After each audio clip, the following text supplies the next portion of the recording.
دوسروں کو معاف کرنا ہوگا.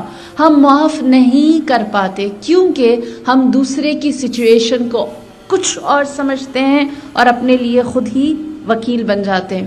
دوسروں کے لیے ہم جج بن جاتے ہیں.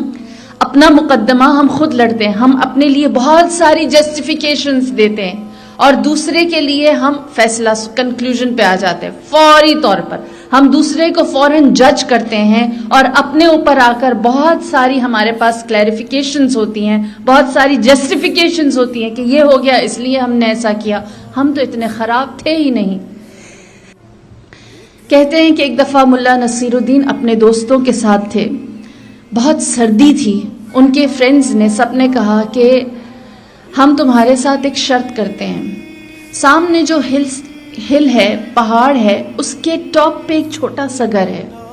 اگر تم سردیوں کی ایک رات وہاں جا کر گزار دو وداؤٹ ہیٹر یا اینی ہیٹنگ تھنگ تو تمہیں ہم لوگ خزانہ دے دیں گے. اور اگر تم فیل ہو گئے وہاں پر ایک رات سردی میں گزارنے کا تو تمہیں ہمیں کھانا کھلانا پڑے گا. ڈیل ہوئی. ملا نصیر الدین نے کہا ٹھیک ہے, میں جاؤں گا فلاں ہل کے اوپر, وہاں جو ایک چھوٹا سا گھر ہے, سرد ٹھنڈی رات میں وہاں سردی برداشت کروں گا. میرے پاس کوئی ہیٹنگ کے لیے کچھ بھی نہیں ہوگا. اگر میں نے کر لیا خزانہ میرا, اور اگر میں نہ کر سکا تو میں تم سب کو کھانا کھلاؤں گا. ایسا ہوا. ملا نصیر الدین گئے اور ایک رات انہوں نے مشکل سے کٹ گئی ٹھنڈ میں. واپس آئے بہت وکٹوریس ہو کر کہا خزانہ میرا, اب مجھے خزانہ ملنا چاہیے.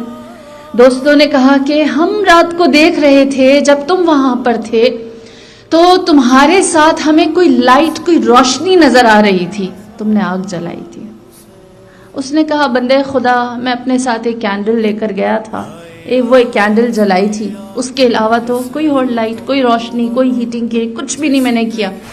تو سب نے کہا نہیں, تم نے کینڈل جلائی, تم نے اپنے آپ کو اس کینڈل سے گرم کیا ہے, اس کی حرارت, اس کی وارمتھ لی ہے اور اس وجہ سے تم رات گزار سکے ہو. تم ہار گئے, اب تمہیں ہمیں کھانا کھلانا ہوگا.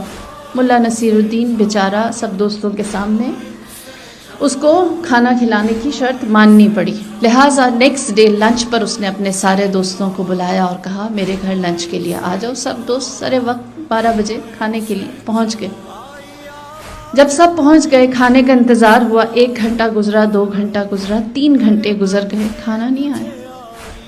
دوستوں نے کہا بہت دیر ہوئی, ہم 12 بجے کے آئے ہیں, اب 3 بج رہے ہیں, اتنی دیر ہوئی, کھانا کیوں نہیں آ رہا.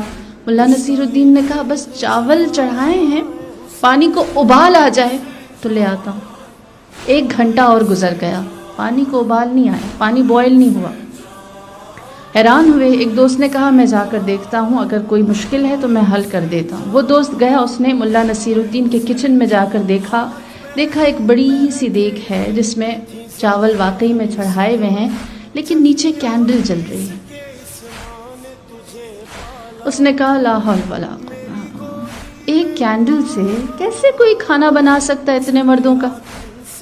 تو ملا نصیر الدین نے کہا اگر ایک کینڈل سے 4 گھنٹے میں اتنے لوگوں کے چاول نہیں بن سکتے تو ایک اتنے اونچے پہاڑ کے اوپر ایک کینڈل سے کون اپنے آپ کو گرم کر کے رات گزار سکتا ہے؟ نہیں گزار سکتا. جب ان کو اس سچویشن میں ڈالا انہیں ریئلائز ہوا ہاں بیچارے نے ٹھنڈ بہت کاٹی ہے, ہاں سردی بہت گزاری ہے وہاں پر. اپنے آپ کو اس کنڈیشن میں ڈالیں تو سمجھ میں آتا ہے دوسرے نے کیا فیس کیا ہے.